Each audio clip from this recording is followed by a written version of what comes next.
എനിക്കിനിയുള്ള കാലം മുന്നോട്ട് ജീവിക്കാനൊരു ഇണ വേണം കൂടെയെന്ന് ഞാൻ പറഞ്ഞതിനാണോ ഏട്ടാ നിങ്ങൾ ഈ കുടുംബസംഗമം വിളിച്ചുകൂട്ടിയത്?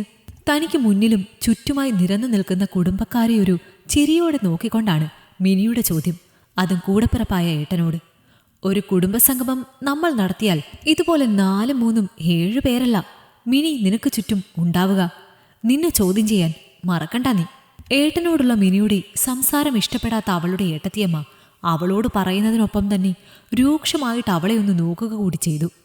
ആ ഒരു നോട്ടത്തിൽ തനിക്കുള്ള അനേകം ചോദ്യങ്ങളും ഭീഷണികളും നിറഞ്ഞത് പക്ഷെ അവൾ മാത്രമേ കണ്ടിരുന്നുള്ളൂ. നീ മാധവനോട് പറഞ്ഞത് കാര്യമായിട്ട് തന്നെയാണോ മിനി?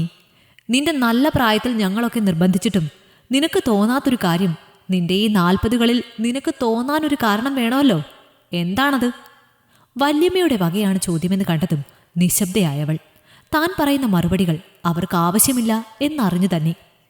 നീ ഇങ്ങനെ മിണ്ടാതെ നിന്നിട്ടൊന്നും കാര്യമില്ല മിനി. നിന്റെ മനസ്സിലെന്താണെന്ന് വാ തുറന്ന് പറയണം. അങ്ങനെ പറഞ്ഞാൽ മാത്രമേ ഞങ്ങൾക്ക് മനസ്സിലാവൂ. വിടാൻ ഉദ്ദേശമില്ലാതെ മിനിയുടെ പിന്നാലെ തന്നെ കൂടി വല്യമ്മയും.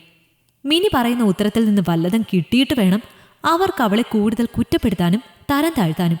അതിനുള്ള വക തേടുകയാണവർ. എനിക്ക് നിങ്ങളോട് ആരോടും ഒന്നും പറയാനില്ല.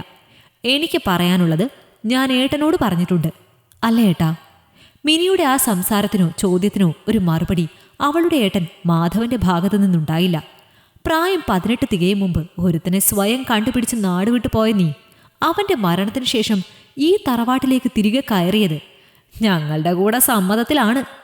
കൂടെ കൊണ്ടുപോയവൻ ചത്തുതുലഞ്ഞപ്പോ കൂട്ടിനൊരു കുഞ്ഞു പോലും ഇല്ലാത്ത നിന്നോട് ഞങ്ങൾ എത്ര പറഞ്ഞു മറ്റൊരു വിവാഹം കഴിക്കാനും കുടുംബമായിട്ട് ജീവിക്കാനും. എത്ര നല്ല ആലോചനകൾ കൊണ്ടുവന്നു. എല്ലാം വേണ്ടാന്ന് പറഞ്ഞ് തട്ടിക്കളഞ്ഞ നിനക്കിനി ഈ പ്രായത്തിൽ എന്തിനാടി ഇനിയൊരു കല്യാണം? അമ്മായിയും വല്യമ്മയ്ക്കൊപ്പം ചേർന്നതും മിനിയുടെ നോട്ടം ഏട്ടനിലും ഏട്ടത്തിയമ്മയിലും ഞൊട്ടി നേരം തങ്ങി. അവരിൽ നിന്ന് മറുപടി എന്തെങ്കിലും വരുന്നുണ്ടോ എന്ന് നോക്കി തന്നെ. ഇല്ല, മറുപടികളില്ല ആർക്കും. എല്ലാവരും കാത്തിരിക്കുന്നത് തൻ്റെ മറുപടിക്കായാണ്. ജീവിതത്തിൽ ഞാൻ ആർക്കും ഒരു ബാധ്യതയാവരുതെന്ന് തോന്നി. അതിലും അപ്പുറം ഇനിയുള്ള ജീവിതത്തിൽ കൂടെ ഒരാളുണ്ടെങ്കിൽ ഒന്നുകൂടി നന്നായിരുന്നു എന്നൊരു തോന്നലുമുണ്ട്. അതുകൊണ്ട് മാത്രമാണ് ഇനിയൊരു വിവാഹത്തെപ്പറ്റി ഞാൻ ചിന്തിച്ചതും ഏട്ടനോട് പറഞ്ഞതും. ഏട്ടൻ മാധവന്റെ മുഖത്ത് നിന്ന് കണ്ണെടുക്കാതെയാണ് മിനിയുടെ സംസാരം. 19-ാം വയസ്സിൽ ഇഷ്ടമുള്ള ഒരുവനൊപ്പം നാടും വീടും ഉപേക്ഷിച്ച് പോയവളാണ് മിനി. അതും അവൾ കണ്ടുപിടിച്ചവനുമായുള്ള വിവാഹം ഒരിക്കലും നടത്തില്ല എന്ന വീട്ടുകാരുടെ പിടിവാശി മൂലം. എന്നാൽ ജീവിതം ഒന്ന് ജീവിച്ചു തുടങ്ങും മുമ്പ് തന്നെ മിനിയുടെ ഭർത്താവ് ഒരു അപകടത്തിൽ മരിച്ചതോടെ തനിച്ചായിപ്പോയ അവളെ വീട്ടുകാർ തിരികെ കൂട്ടി വന്നു.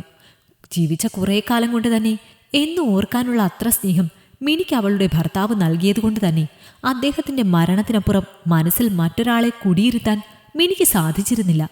ഇന്ന് പക്ഷേ ഒരു മാറ്റം വേണം ജീവിതത്തിലെന്ന് തോന്നുന്നു. 19-ാം വയസ്സിൽ അറിഞ്ഞതും 21-ാം വയസ്സിൽ അവസാനിച്ചതുമായ ചിലതെല്ലാം ഇന്ന് മനസ്സും ശരീരവും വല്ലാതെ കൊതിക്കുന്നു. ജോലി കഴിഞ്ഞ് ക്ഷീണിച്ചെത്തുമ്പോൾ ഒരാശ്വാസമായി കൂടെ ചേർന്നിരിക്കാനും ദൈനംദിന കാര്യങ്ങൾക്കും അപ്പുറം തൻ്റെ ഇണയോട് മാത്രം പങ്കുവയ്ക്കാൻ സാധിക്കുന്ന കുഞ്ഞു കുഞ്ഞു രഹസ്യങ്ങൾ പങ്കിടാനും ഒടുവിലാ നെഞ്ചോരം ചൂടിപ്പറ്റി കിടന്നുറങ്ങാനുമെല്ലാം ഒരു ആഗ്രഹം മിനിക്ക് തോന്നിത്തുടങ്ങിയത് ഈ 40-ാം വയസ്സിലാണ്. മനസ്സിലെ ആഗ്രഹം ആദ്യം പറഞ്ഞത് ഏട്ടനോടാണ്. അന്ന് പകച്ചു തന്നെ നോക്കിയ ഏട്ടൻ്റെ കണ്ണും മുഖവും ഇപ്പോഴും മിനിയുടെ മനസ്സിലുണ്ട്.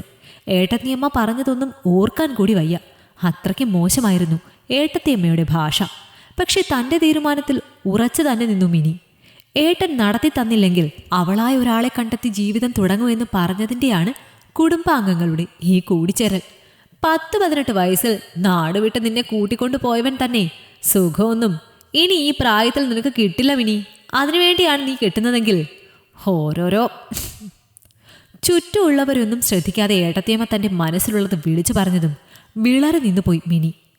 അമ്മ പറഞ്ഞതിനു വേണ്ടിയാണ് അപ്പച്ചി കെട്ടാൻ തീരുമാനിച്ചതെങ്കിൽ അതിന് വിവാഹം വേണമെന്നില്ല അപ്പച്ചി. നമ്മുടെ കുടുംബത്തിലുള്ള മറ്റു പലരെയും പോലെ പാതിരാത്രി ഒരാളെ മുറിയിൽ വിളിച്ച് കയറ്റിയാൽ തീരാവുന്നതല്ലേ ഉള്ളൂ അപ്പച്ചിയുടെ ആവശ്യം, അല്ലേ അച്ഛാ? ഉറക്കെ ഉയർന്ന ആ ശബ്ദത്തിലും ചോദ്യത്തിലും പകച്ചവിടെയുള്ളവർ പരസ്പരം നോക്കുന്നേരം കൂട്ടത്തിലെ ചിലർ നാണക്കേടുകൊണ്ട് തല താഴ്ത്തി. മിനി പക്ഷേ ഒരു പുഞ്ചിരിയോടെ അത് പറഞ്ഞയാളെ നോക്കിയിരുന്നൊരു ചിരിയോടെ. മാധവേട്ടൻ്റെ മകൾ യാമി എന്ന +2കാരി മുതിർന്നവർക്കിടയിൽ വന്ന് അഭിപ്രായം പറയുന്നോടി നാശൂലമേ.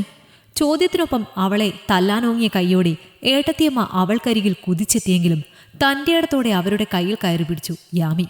ന്യായമെന്ന് തോന്നുന്ന കാര്യം പറയാൻ ആളുകളുടെ വലിപ്പവും സ്ഥാനമൊന്നും നോക്കേണ്ടതില്ല അമ്മേ. ഉറച്ച അവളുടെ വാക്കുകൾക്ക് മുന്നിൽ പതറുന്ന ഏട്ടത്തിയമ്മയെ ചിരിയോടെ നോക്കി നിന്നു മിനി അപ്പച്ചി, ഇവിടെ ഈ കൂടിയിരിക്കുന്നവരിൽ പലരും ചെയ്തതുപോലെയുള്ള തോന്നിയാസമൊന്നും കാട്ടിയിട്ടില്ലല്ലോ ഇതുവരെ. അവരുടെ ആഗ്രഹം വളരെ വ്യക്തമായി സ്വന്തം കൂടപ്പിറപ്പിനോട് പറഞ്ഞതേ ഉള്ളൂ. അതിനീ ബഹളങ്ങളുടെ ആവശ്യമില്ല ഇവിടെ. അപ്പച്ചി ആഗ്രഹിച്ച പോലെ ഒരു ജീവിതം അത് അവരുടെ അവകാശമാണ്. അതിനെ മറ്റു പല പേരുമിട്ട് നിങ്ങൾ വിളിക്കുന്നത് നിങ്ങളുടെ മനസ്സിൻ്റെ വൈകൃതം കൊണ്ടാണ്. അപ്പച്ചി വരൂ, ജീവിതം അപ്പച്ചിയുടേതാണ്. തീരുമാനങ്ങളും ന്യായമെന്ന് തോന്നുന്ന ഒന്നിനു വേണ്ടിയും മറ്റുള്ളവരെ കാത്തുനിന്ന് നമ്മുടെ ജീവിതം പാഴാക്കരുത് നമ്മൾ. തൻ്റെ മകളോളം പോന്നവളുടെ കൈപിടിച്ച് നടക്കുമ്പോൾ ജീവിതത്തിലെ ആ പാഠവും ഓർത്തു വെച്ചവൾ. ജീവിതം നമ്മുടേതാണ്, തീരുമാനങ്ങളും. ഈ കഥ നിങ്ങൾക്കിഷ്ടമായെങ്കിൽ ലൈക്ക് ചെയ്യൂ. നിങ്ങളുടെ അഭിപ്രായങ്ങൾ കമന്റായി രേഖപ്പെടുത്തൂ. കൂടുതൽ കഥകൾ കേൾക്കാൻ ഈ ചാനൽ സബ്സ്ക്രൈബ് ചെയ്യൂ.